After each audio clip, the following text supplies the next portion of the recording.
speak to these folks here for a little while? Please do. If it's all right with them. Is that all right with you folks? Yeah. Good. You may not have heard of me. I'm not that important. Of course, you may have heard of me. You may have an opinion of me. You may think you know who I am or who I might have been. That doesn't make any difference to me. It could not make less difference to me. But what does make a difference to me is that you know the truth. It's written in Scripture that the truth shall set you free. And I believe in freedom. I believe in setting people free. And I believe in telling them the truth. So I will speak a little bit tonight on my truth, the way I see it, and let you as intelligent individuals make up your own minds about John Brown. I was born May 9th, 1800 in Torrington, Connecticut, into a family of abolitionists. Two of my grandfathers served in the Continental Army during the American Revolution. And one of them, the one I was named after, he died in that service. The Browns have always been patriots. We have always believed that America could be the greatest nation on earth, but that the Lord would never allow it to become what it had the potential to be as long as it had the yoke of slavery around its neck. Slavery is an abomination. It is the sum of all villainies. How can you own a brother or a sister? How can you justify that? We're all brothers and sisters under the skin. We could never, ever understand that. It just made no sense. And that's what my father and my mother, until she died when I was 8, what they taught my brothers and sisters and I. And so by the time I was 12 years old, like many 12-year-olds, I thought I knew everything there was about slavery. Well, I thought I knew everything about anything. But I thought I knew everything there was about how evil slavery was, because that's what my parents had told me. We'd read Scripture. I understood that slavery was not God's will. But I didn't really understand slavery like I thought I did. That was 1812, the year that the United States went to war with Great Britain. And there was fear that the British would invade the northwestern territories of the United States, that newly acquired land, through their dominions, the Canadas, north of the Great Lakes. So a series of forts were built along that border. And those forts, of course, had to have soldiers in them. And the thing about soldiers is they have to eat. So they needed to be supplied with food. By this time, my family and I were living in the Western Reserve of Ohio. And my father was a good businessman. He contracted with another man to buy his herd of cattle. They were some distance from us. And he sent me, his 12-year-old son, to go round up those cattle and to drive them to the fort, which I did. Well over 100 miles. When I got to the fort, the people at the fort thought that was a major accomplishment for a 12-year-old boy. And so they actually made kind of a fuss about me. I just did what I needed to do. One man especially came up to me and he said, "Excuse me, do you have any place to stay while you're here? Settling up everything?" I said, "Well, actually, no, I don't." He said, "Well, please come and stay with my family. We'd be happy to have you." I went, "Well, thank you, sir. I'll come with you." So he took me to his house. And when we got there, I found that his homestead, his house, and his family included a young boy. A young boy about my age. You say, about your age? Well, how old was he? Well, he didn't know how old he was exactly, because he didn't know when his birthday was. You ask me, how does someone not know when their birthday is? Well, you see, that young boy was one of my black brothers, and he was enslaved to that man. And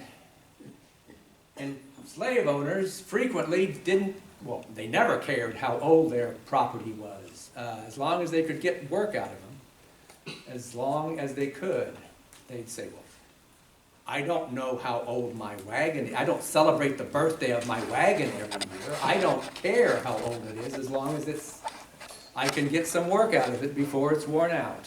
Why should I care about any of my other property?" Because that young boy was considered his property. by all laws in this nation. And I befriended that young boy. I treated him as the equal to me that he was, and he was not used to that, so we quickly became fast friends. And we'd play together when he had some time, but he didn't have that much time free, but we did some. We shot marbles, among other things. And then it came time for me to go home. I was going to leave the next morning. And the man threw a party, had a party there that night at his place. Invited all of his friends over, and I'm not sure exactly why. Maybe it was to show me off. Maybe it was a goodbye party for me. I don't remember. But there was a lot of alcohol drunk at that night, and that may be part of the reason what happened later, but certainly no excuse. Because after everyone had left, and it was just the family and that young boy and me, that man became enraged with my young friend. So much so that he stormed over to the fireplace and picked up the metal coal shovel and came at my friend with it and began beating him with it. Beating him bloody right in front of my eyes.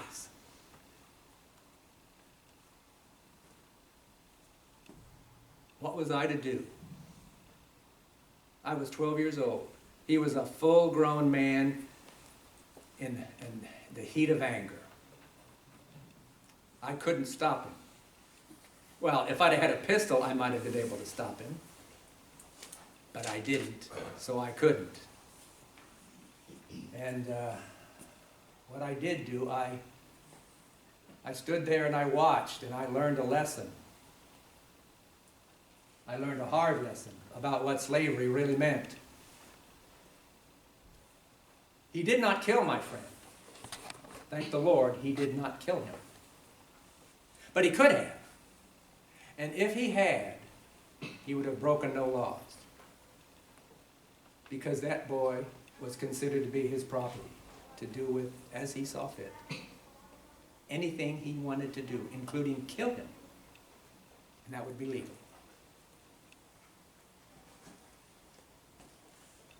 I learned that at that very moment what slavery meant.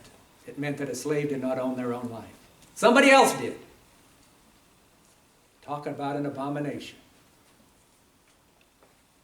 I swore at that moment to work against slavery for the rest of my life until either slavery ended or my life ended.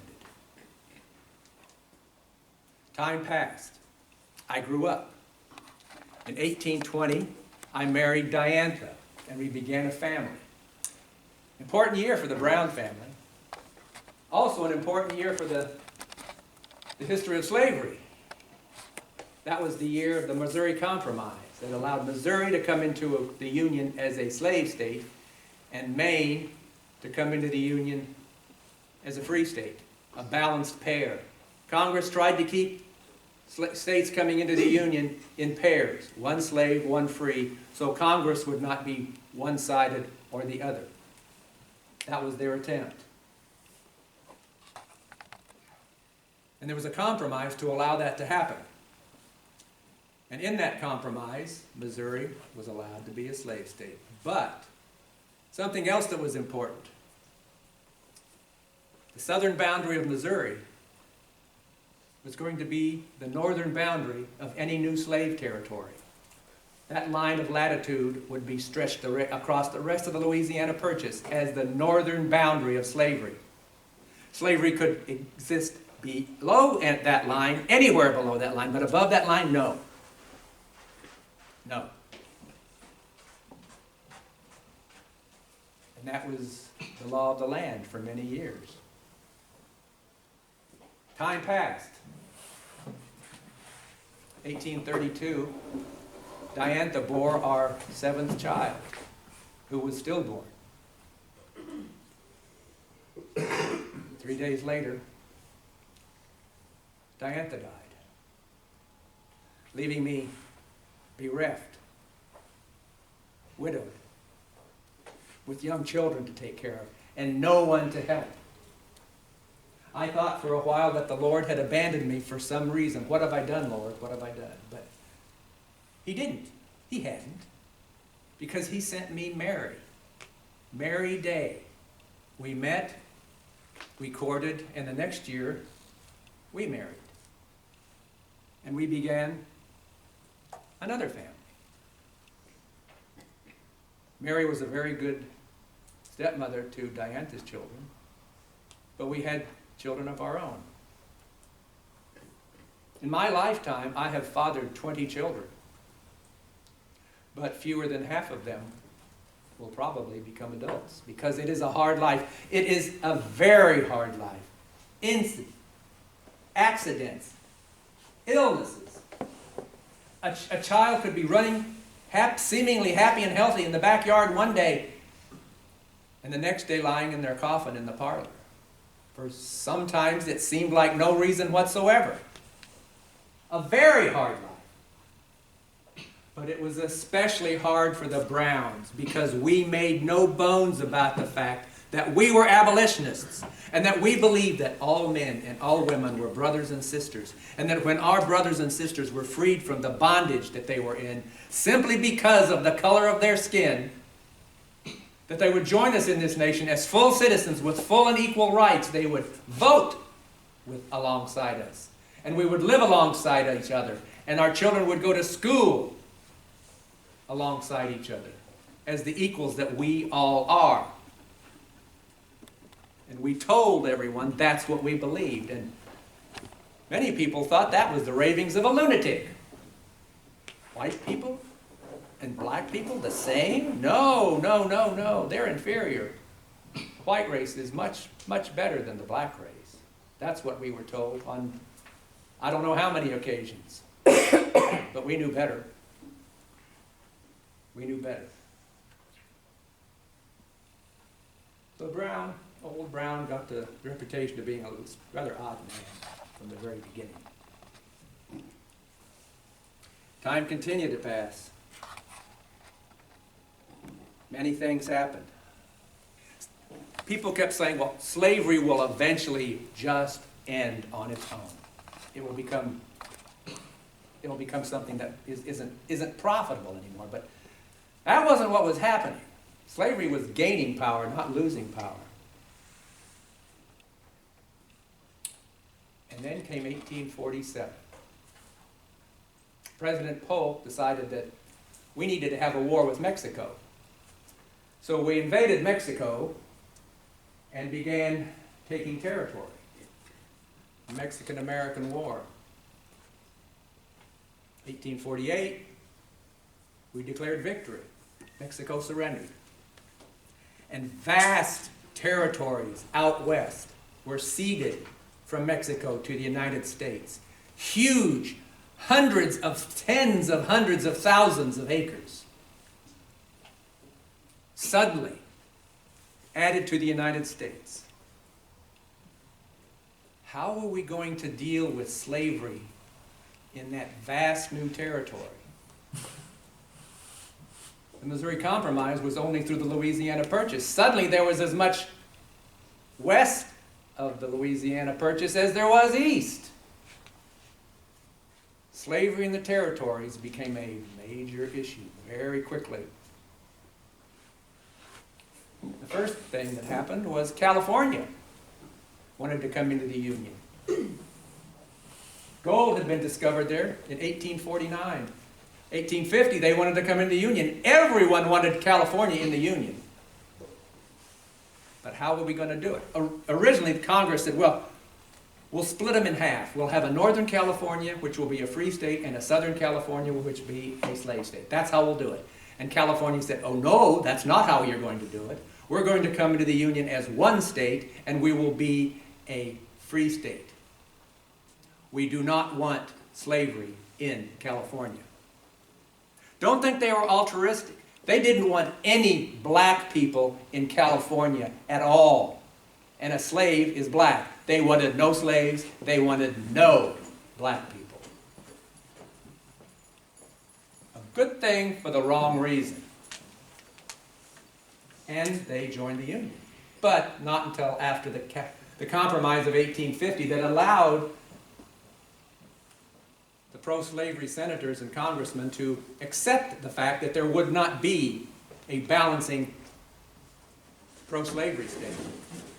Congress would be unbalanced. So to protect their rights, a number of bills were passed in the Compromise. One of those bills said that, well, what did it say? Many things.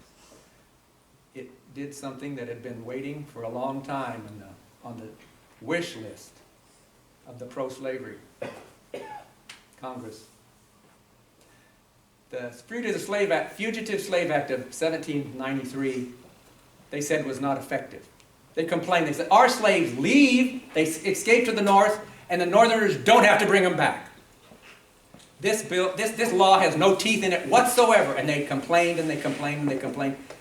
But in 1850, they got the new 1850 Fugitive Slave Law that said that all government officials, from the President of the United States down to the local justices of the peace, had to actively seek out, capture, and return freed slaves to their masters. And if they failed to do so, they were subject to a $1,000 fine.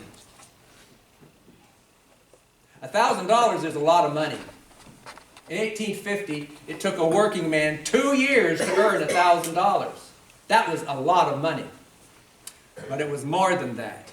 It said that if anyone, if you, or you, or you, if anybody helped a slave escape or help him along his way attempting to get free, they were subject to arrest, put in a federal penitentiary for up to 6 months at hard labor, and a $1,000 fine for each escaped slave that they were caught with.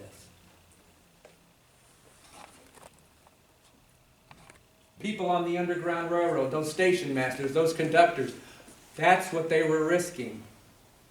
They were risking ruin and extended jail time. What if you imagine you're a man, a husband and wife, who have 3 escaped slaves hiding in your barn, and you're found out.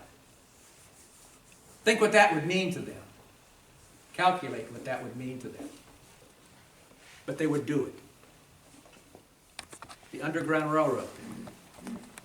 Everyone on the Underground Railroad were brave men and women because they knew it was right.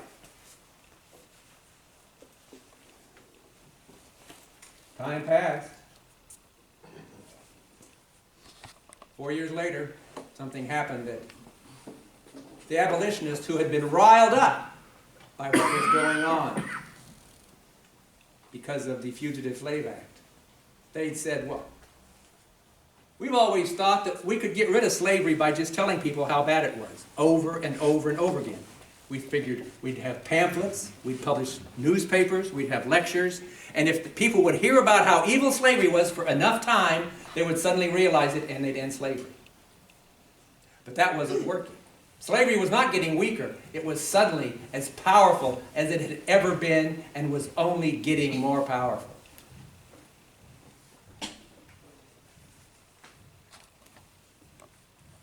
So, when Stephen Douglas, senator from Illinois, wrote his Kansas-Nebraska Act in 1854 to open up the territories out west to white settlement, beginning with the territory just west of Missouri, which he called Kansas, the rest of the Louisiana Purchase was going to be Nebraska territory until it could be settled and subdivided. He needed help. He needed votes in Congress. He needed votes from pro-slavery people. The pro-slavery people had been promised a transcontinental railroad in their territory. And it looked like the railroad was going to be going through this new Kansas, which would be in free territory, unless something was done.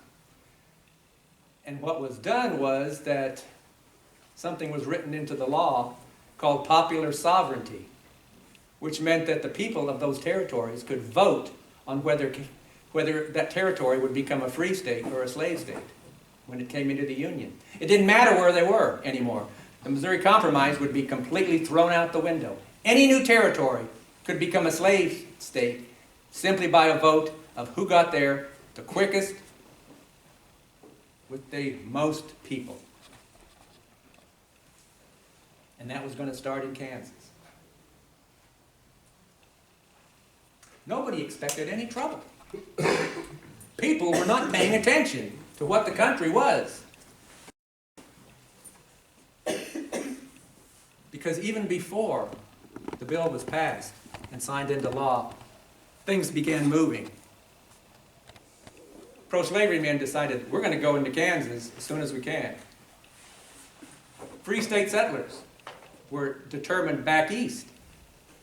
Abolitionists back east. They decided, we're going to need to have people out there to vote.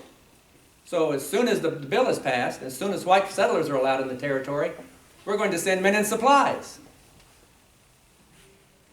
And so when the bill was signed into law, May 30th, 1854, that's exactly what happened.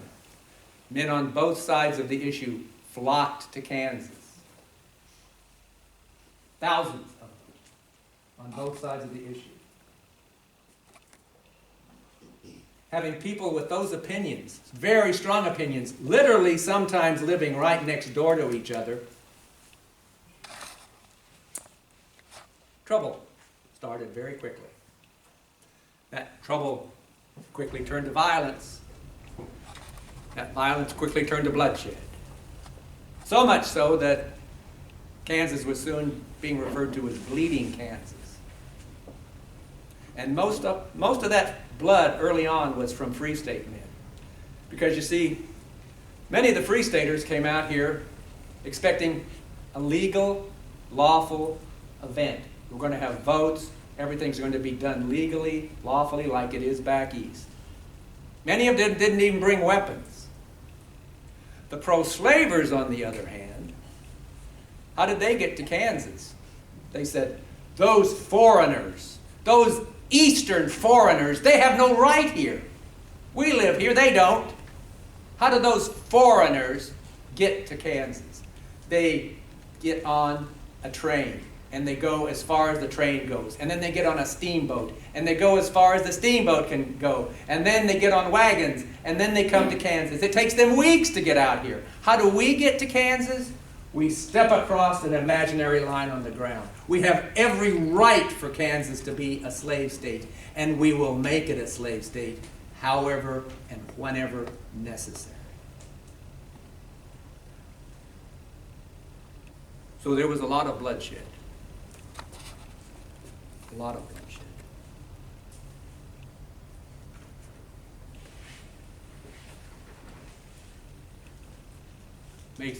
March 30th, 1855.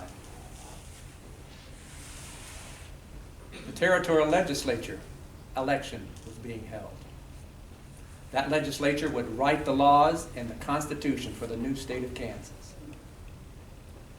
On that day, thousands of Missourians poured over the border who did not live in Kansas and went to the polling places. They said that the territorial governor of Kansas, Shannon, had said that you didn't have to live in Kansas to vote. All you had to do was have a claim there. So many of them took and scratched maybe a 4 or 5 square foot spot on the ground with a stick, and they said, this is my claim, and I'm voting.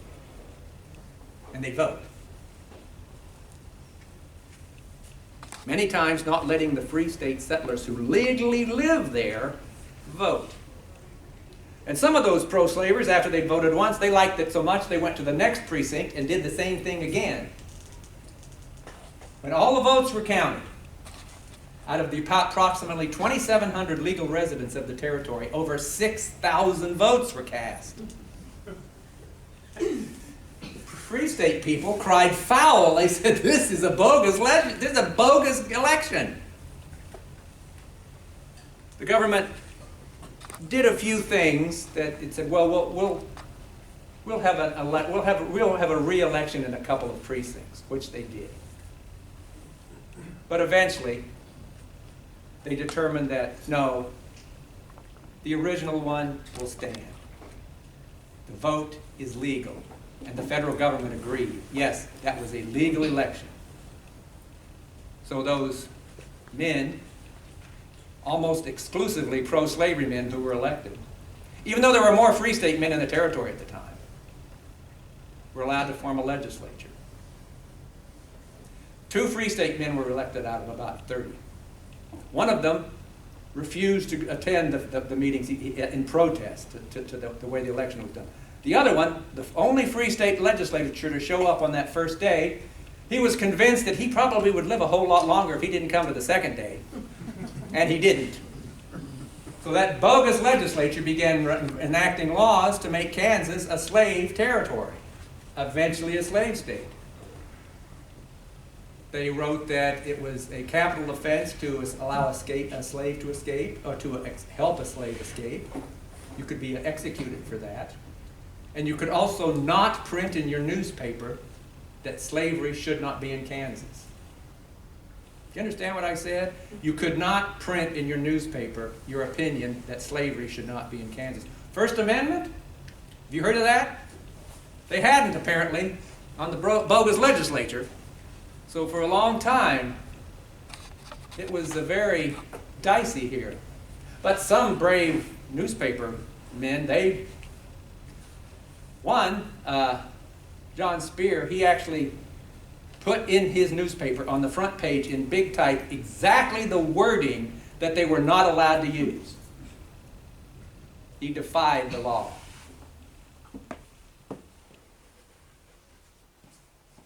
That didn't go over well with many people. At about this same time, 5 of my sons had come out to Kansas to settle and to vote for Kansas to be free. They'd had a terrible time. It was a drought. They all came down with the ague. The crops had failed. They wrote me where I was living back east. Said, "Father, can you please come out here? We need your help. This is where the slavery is going to be determined here in Kansas. And by the way, could you bring weapons with you? Because the Free Staters are pretty much unarmed, and the pro-slavery men are armed to the teeth." I was reluctant to come until I realized that, yes, this is where slavery is going to be determined, and I needed to help my son, so I came out here. I had not been here very long before the Free State headquarters, Lawrence, was under siege by a pro-slavery mob, posse they call themselves. The territory governor had called in about 2,000 pro-slavery men coming in from Missouri to march on Lawrence and to force Lawrence to comply with the bogus legislature's laws, because Lawrence was saying, this is an illegal election. Why should we follow illegal election? Well, these 2,000 men intended to do something about it. Actually, what they wanted to do, they wanted to attack the town, sack and burn it, and drive every Free Stater out of the territory. But the Lawrence residents got word that they were coming, and they fortified the town, and they got a cannon, and they had weapons. And when the pro-slavery men got there, they realized they were in bad. They might not survive. And that wasn't going to be the fun thing that they were intending to have. It would be fun to burn Lawrence, but not if you got shot, or especially shot with a cannon. So instead, they put Lawrence under siege. That was not great for the people in Lawrence, but it wasn't terrible either, because this was December, and they had warm beds and warm fires in their cabins and their houses, whereas the pro-slavery men were sleeping out rough on the prairie. They were freezing their bunks off. So they petitioned the territorial governor to do something about it. He came in, brokered a peace treaty. Everybody went home. Pro-slavery men said, there's always next year. So the Wakarusa War, which is what that event's called, I call it the war without a battle, because it wasn't a battle. But not without a death. Thomas Barber was in Lawrence with a brother and another man. They left Lawrence about the time the peace treaty was going to be signed to go back to chop wood for their families. They weren't 2 miles from Lawrence when 2 men rode up and said, you have to come with me to Barber. You have to come with us. And Barber said, no, I don't. You have no authority over me. And as he began to ride off, they pulled out their pistols and shot him dead off his horse. His brother and the other men collected his body and took him back to Lawrence, laid him out in a room in the Free State Hotel. And I stood in the doorway of that room watching that man's poor widow grieve over her husband's bullet-riddled body. So who were these gunmen? Were they unknown assassins who disappeared on the prairie, never to be seen or heard from again? Well, no, not exactly. One of them was the federal Potawatomi Indian agent. The other one was a well-known businessman from Missouri. And instead of trying to say they didn't kill Barber, they bragged about it. They were seen in public arguing about who killed him. You think anything happened to those two men? Because this time, the federal government was pro-slavery. It was strongly pro-slavery. They were afraid if Kansas did not go slave, the South would secede. So they did everything they possibly could to help the pro-slavery cause. That means every official out here was pro-slavery. So what kind of help would you get from them if you were not pro-slavery? We knew we were all on our own.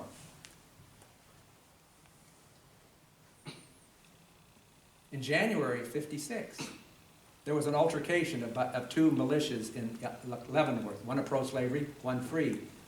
One of the Free Staters was captured by the pro-slavery militia, a man named Brown, who was no relation to me. He was captured, tied up at their camp, and one of those men, those pro-slavery men, took the camp's hatchet and went after Mr. Brown and hacked him to death with the hatchet.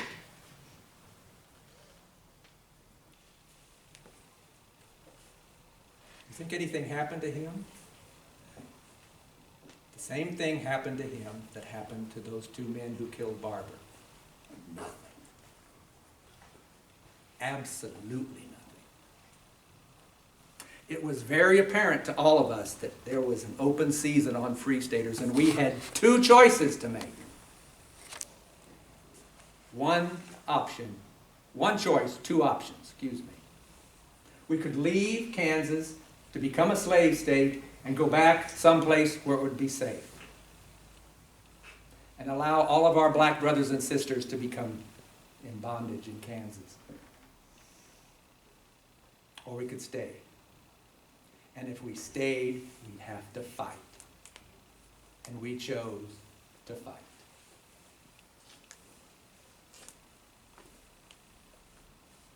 On the 21st of May, about 450 pro-slavery men invaded Lawrence under the command of a United States Marshal who was going to serve warrants in Lawrence. Once he served the warrants, he left. The pro-slavery sheriff of Douglas County, Sam Jones, took over those 450 men, and he proceeded to sack and burn Lawrence. Destroyed the Free State Hotel. Burned that down. Destroyed the two Free State newspapers for printing against slavery. We'd heard that there was something going on. We lived on Brown Station, down on Middle Creek, a tributary of the Potawatomi. We rode up, but when we got here, there was nothing to do. Lawrence was already taken care of. So we went back home. Believe it or not, I was a little happy that when I found out who actually had done it. I was afraid it was Jefferson Buford's 300-man pro-slavery army who was out in Kansas to do, well, I wasn't quite sure what to do. So I did a little investigating work, pretended to be a government surveyor. His men thought if I was a government surveyor, I was pro-slavery. So they started telling me what their plans were. And their plans were to sweep the Potawatomi clean of Free Staters. And they said they didn't care how they did it. Looked like a massacre was brewing.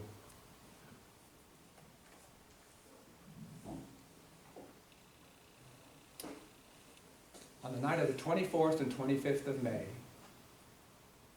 5 pro-slavery men were pulled out of their beds along Potawatomi Creek and hacked to death with broadswords in what's called the Potawatomi Massacre. It just so happens that those men that were hacked to death, I'd found out that they were planning to come after my family and kill us.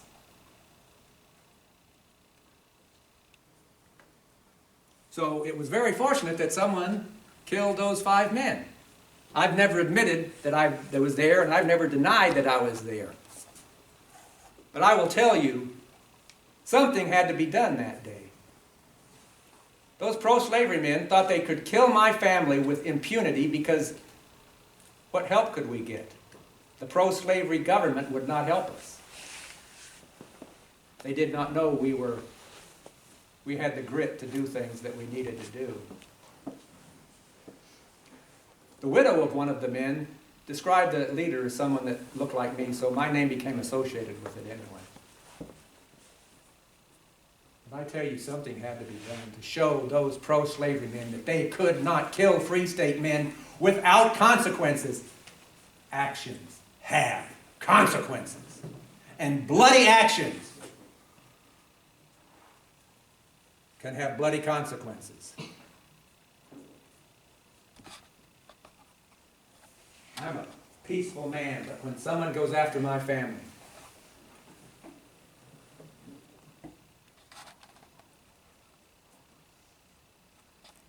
a young Virginian named Henry Clay Pate got himself appointed a deputy U.S. Marshal to go get old Brown for Potawatomi. He needed a posse, so he went up to Westport, Missouri, where Pate was a lawyer, had his law office, and deputized the Westport Rifles, group of young men. They immediately changed their name to Shannon Sharpshooters because the territorial governor of Kansas opened up the Liberty Arsenal and passed out federal firearms to his militia, making them, in effect, a federal militia to go get old Brown. I'd heard that. But what I heard the most of was that Pate and his men had captured 2 of my sons, accusing them of having been at Potawatomi. They told him, "We weren't at Potawatomi," but he said, "Well, you're Browns. That means you're automatically liars. That means you're automatically guilty." I heard he caught my sons, and I wanted to go catch him and get my sons back. Little did I know that he had turned them over to the military at Camp Sackett, which was a dragoon encampment, United States troops, near Compton. The way they'd taken them up there, they tied their hands to the back of wagons and took them and just went with the wagons. And if they couldn't keep up behind the wagons, they'd fall and they'd be drugged for who knows how far until they could get their feet underneath them again. They were beaten, tied up on the wheels and beaten by these men. I didn't know about this at the time. Pate was lucky that I didn't know about that at the time. But I still thought Pate had my sons. On the night of the 1st of June, on the day of the 1st of June, Pate and his men were camped at Blackjack Springs Campground. About 15 miles south and a little east of here. They were camped at the Santa Fe, on the campground on the Santa Fe Trail. And he sent 5 of his young men over to Prairie City, 3 miles west of there.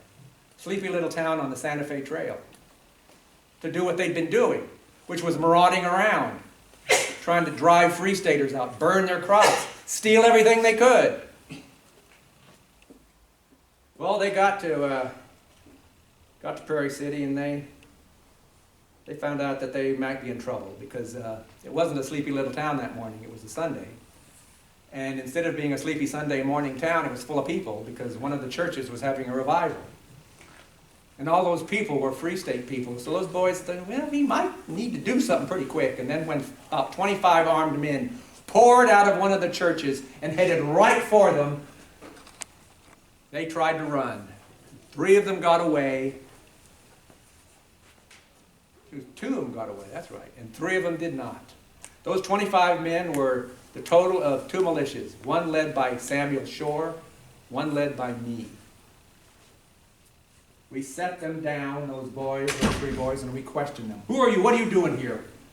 One of them said, we're with Captain Henry Clay Pate's Shannon Sharpshooters, and we're over at Blackjack Springs Campground. And if we have a fortified position over there, and if you come over there, you will be in trouble.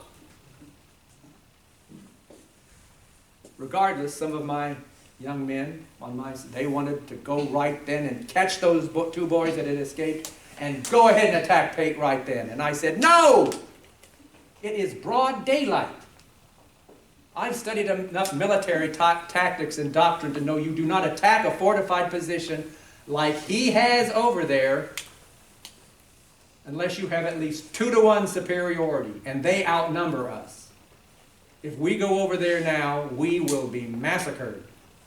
We will wait until they're not ready for us.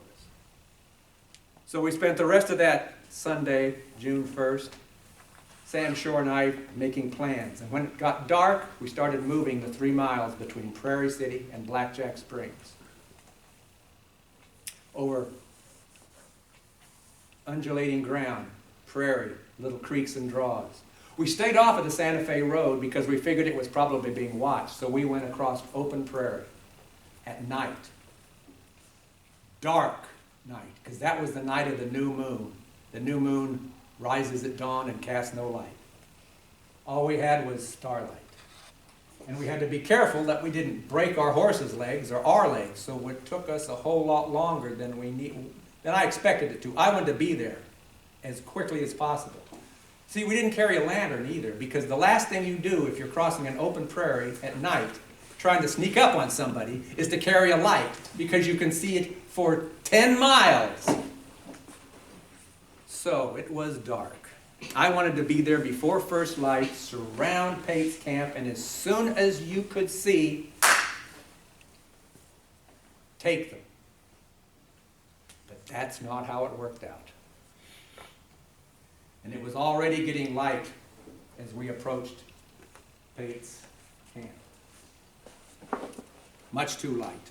I was very concerned about what was going to happen. The day before, when those 2 boys had got back, they told Pate, there are Free State assassins in Prairie City, and they're probably coming over here. So Pate moved the wagons that he had, 4 wagons, closer to the creek, put them in a semicircle as defenses against bullets, he thought. Had bedded his men down behind it and sent out a few pickets, sentries, to the high ground to the west to watch. And that next morning, as my men were moving and Shore's men were moving, one of those pickets saw one of our men and fired the warning shot. They fell back. Pate's men got up behind the wagons. And nothing happened for a few minutes. And then they could see off to the northwest on a hillside, a group of men come over the hill and start coming down towards Pate's camp. Pate's men waited until they were within rifle range, and then they opened up on them. And they fired such withering fire that they forced those men back over the crest of the hill. Pate and his men thought they had a victory, and they began cheering. Very prematurely, it turns out. Those men were Shore's men. His men were to the south, the north of my men. My men were to the south, and we were able to sneak down right near, across the very narrow ground from Pate's men, while Pate's men were busy with Shore's men. And as soon as Pate's men began cheering, we opened up on them. And Pate quickly found out that wooden wagons did not stop bullets. 5 of his men were wounded within the first couple of minutes. Several of them rather severely. One was shot through the lung, the other was shot through the cheek and lost part of his tongue. Pate realized they were being shot to pieces, so they abandoned the wagons and went down into the creeks. The creeks in this area form a capital Y. Pate was on the eastern branch of that Y, an upside down Y if you're thinking about it. And we, my men, were on the western part of the Y. The Y came up to a point, and then the creek went on to the Wakarusa. Not very far, maybe 100 feet, 150 feet, separated the two sides of men. You say, well, that's awfully close. How come you didn't shoot each other to pieces? Well, the creeks there have banks that form natural fortifications. So you didn't have to expose yourself, except when you were aiming and firing. You could duck down behind and safely load your weapons. That's what Pate's men did mostly. They fired, they ducked down, they reloaded, they came back up in the same place and fired again. I told my men, once you fire and duck down to reload, after you reload, don't you come back up in the same place. You move. If you keep moving, Pate will never get a count on us. And my men did that, and he didn't. We had about 25 men to start with. Pate thought he was up against at least 100 Free Staters, because he had at least 35 or 40 men. He had enough men to rush us and take us if he'd have known he outnumbered us, but he didn't. He fought what he thought he needed to do, a defensive battle, and we fought what we knew we needed to do, a defensive battle. So we began fighting across this open space, very narrow open space. Hour, hour and a half, 2 hours, 2.5 hours. Men were being wounded, but many were just leaving. When I say men, I was John Brown, old Brown. I was 56. I was maybe double the age of nearly everybody there. And many of these young men were even in their teens, and they had thought this was going to be a fun thing, exciting. It's not fun or really exciting the way you want it to be when your buddy gets shot through the head or shot through the arm. So many of them just decided to leave. Well, don't get me wrong. They knew how to use firearms. They were hunters. They'd hunted since they were this high, probably. They hunted bear, and they hunted deer, and they hunted rabbits. But there's a funny thing about bear and deer and rabbits. You know what that is? They don't shoot back. And the prey that day was shooting back. So the ranks started thinning out. So by about 3 hours in the battle, I had about 8 or 9 men. Pate still had about 20, it turns out. So what was I to do? I realized that 8 or 9 men weren't going to be able to fool Pate very much longer. So I did something I hated to do. I needed to force his hand. So I told my men, 2 of them that had the longest range weapons, to get up on the high ground, take aim at Pate's horses, and begin shooting them. I hated to do that. But the reason I did that, because I knew that Pate would know, without horses, he was going to be walking out of that area, through area he had been marauding through. So he might not get back to Johnson County, which was a slave county, safe. Plus, he and his lieutenant, whose name was Brockett, thought they saw a big dust cloud on the northern horizon heading for Blackjack from Lawrence. Pate had been in Lawrence and helped sack it and burn it. So Pate decided that the last time he'd have seen these Lawrence men, they were probably like this. They probably would have had things in their hands that day, like rope and guns and knives, and that he might not survive the day if the Lawrence people got there when he was still fighting. So Brockett and him decided, what are we going to do? I mean, we need to do something. And then something happened to force his hand even more. One of my 5 sons was Frederick. Frederick was in his early 20s. He was very physically strong, but he had severe seizure disorder. He had severe headaches, debilitating headaches. And he could go into a seizure or have a horrible headache without warning sometimes, and stress would frequently bring on those things. And there's nothing more stressful than a battle. So I did not want Frederick up on the firing line and have him go into a seizure right in front of me. I'd have to decide, do I help my son, not let him die from a seizure, or do I keep the battle going? So to keep that decision that I didn't have to make, I had Frederick up behind the high ground, taking care of our horses. It wasn't too long after Pate's horses began dying that I heard a commotion, and I looked up the creek, and there was Frederick on one of his brother's horses, who rode down into the creek, up, turned, and rode right down between the two lines of men who had just been firing at each other, waving his saber over his head, shouting, "Father, we have them surrounded and have cut off their lines of communication," and rode off. I didn't know what was going on. Pate thought that Frederick was the vanguard of those Lawrence reinforcements. In other words, they were there, and he better do something now. So up went a white flag. Everybody stopped firing. Two men came over under that white flag. They came up to me because I was obviously in charge, because by that time, Sam Shore had gone off for breakfast. He just came up to me and said, "John, I'm powerful hungry. I'm going for breakfast," and left. Turns out he did that more than once. Apparently he had 3 wives and never divorced. Anyway, Frederick. Old Sam. Sam was so those two boys come up to me, and I say, "Are either one of you the captain of this militia?" They say, "No." I'm going, "Well, I'm not talking to anybody but him. Go get it." So one of them turned around and walked back. This man was a Free State man. He was a Free State prisoner. Buford's army that I had mentioned earlier, that 300-man army, had broken up after Pottawatomie, and 10 of his men had come and joined Pate the day before, and they'd brought Free State prisoners with them. And so Pate said he sent over a Free State prisoner as a sign of goodwill. The Free State prisoner gets back to Pate and says, "That man over there won't talk to anybody but you." And Pate said he said that man over there because they did not know they were up against John Brown. Pate was later quoted as saying, "If I'd have known it was old Brown over there, I never would have tried to talk."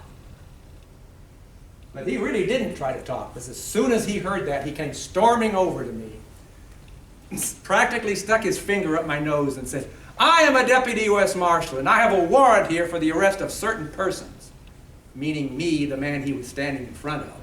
"And if you don't do this, and if you don't do that," on and on and on. He wasn't negotiating. He sounded probably like Napoleon sounded when he dictated surrender terms to a vanquished enemy instead of the young, there's ladies present, the young man who was asking for a talk. I got tired of it. I was suspicious he might be trying to stall for time for reinforcements. I pull out my pistol, I cock it, I pointed at his chest and said, "You're my prisoner." He said, "I am not your prisoner. I'm under a white flag. You'll be violating the rules of war. You will not be a gentleman if you do that." I said, "Regardless of that fact, you are still my prisoner." And he continued to argue, and while he argued, several of my men repositioned themselves so that when Pate turned around, perhaps to go back to his men, he realized he couldn't get back there safely, and that, like it or not, he was my prisoner. He later wrote, "That man tricked me. I never surrendered." He forgot a rule of life. All's fair in love and war. So I put my pistol in his back and we walked him over to his men, where his men were. All we could see of them were their eyes and their hats sticking above the creek bank. As we neared, we heard a voice call out, which turned out to be Brockett, his lieutenant, say, "All right, men, choose your target. Ready? Aim." I yelled out, "We have your captain here, and he surrendered. You must surrender too." The voice came back, "No, we don't. I'm sure my captain isn't damn coward enough to have that make any difference." His voice had barely faded away, and Pate said, "Now wait a minute, boys. Let's put down our weapons for a few minutes and talk." Brockett said, I knew what that meant. We were surrendering. I swore like a pirate, but it didn't do any good. We collected them, went back to Prairie City. And we negotiated prisoner exchange because he said, I found out then that he had turned my sons over to the military. He said, I can get them back for you in exchange for me and Brockett. Okay. Many other things happened after that. And the Battle of Blackjack, for sure. Blackjack was really the first battle in Kansas. It's an important battle. I was thinking of Blackjack when I went back east. But I won't get into that. I'm planning on doing some things, and I don't want to really tell anybody about it right now. I'm not quite sure. You all folks look honest, but you never know when there's a Missourian out there.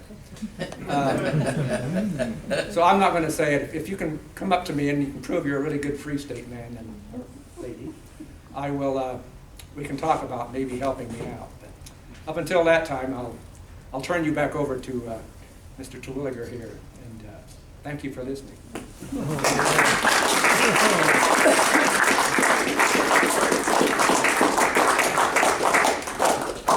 Off comes the coat, and John Brown goes out the door. Thank you, Mr. Brown. I'm Kerry Altenburn at the Blackjack Battlefield Trust. Any questions? God, you got a few minutes.